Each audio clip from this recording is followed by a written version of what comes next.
بعد كثر القصائد والهتك لخدر آل محمد من حيث القصد أو غير القصد. هناك من يقول قد جرت العدل، وهناك من يقول قد دفعت هاشمية، وهناك من يقول الحجاب وما شابه ذلك. حرت بالشعر ما ادري شلون اكتب عليك، لهسه ولا قلم وصفها خت عباس.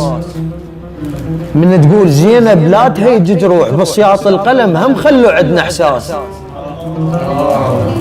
من اللي يسبيح زينب بالله ما تحجون، ومن اللي يوصل خدرها والجيوش انجاس. اخذ الروس كانت غيرة عن النسوان، ويشد بحيلهن قرآن يقرأ الراس. وكو بعض المواقف زحمة نحكيها تثبت زينب من اللي يسبيها. صلفين وعلو نعتذر يا مولاي، وجروح ابو فاضل ما نهم بيها. زلم القاسم وبالشسع ذا الالاف، ايش رايك عمتي؟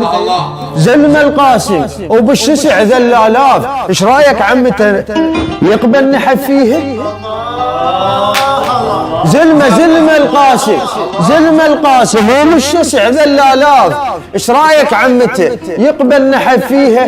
هاي اخت ابو فاضل زلمه المعدل، ياهل قال لك بين الزلم تنذل. هي الناقة عرجة لكن زينب فوق، احترام البت علي مشيتها ما تعدل. وشفت يكتبها واحد عقب مجرورة، اخجل من علي ومسحها الصورة. قسيم الجنة باكر ما يصد عليك اذا بالشعر وانت مفرع خدوره. قسيم الجنة باكر ما يصد اذا بالشعر وانت مفرع خدوره. تريد تواسي زينب والسبع الذات؟ ترى المكتوب هذا وهي معذورة. كان مو الله نزل آية التطهير، أكيد بحكم ربك نزل الصورة. وملينا القصائد تهتك بكثرة، احنا العثرة مو جيوشهم عثرة. اسكت لا تسولف واترك الموضوع، قابل ليلة أمك شعر وتنثره. اسكت لا تسولف واترك الموضوع، قابل ليلة أمك شعر وتنثره. زيارة الناحية تفسر بكيفك ليش؟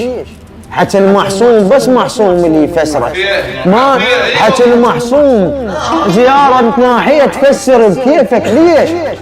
حتى المحصوم بس محصوم اللي يفسره. ما نضرب حكينا سهام على الخيمات، ما نضرب حكينا سهام على الخيمات. نرجو المعذرة من أمك الزهرة، القصيدة تغث فاطم لو تغث معون، أكسرنا القلم من على أبو حبره. سلام.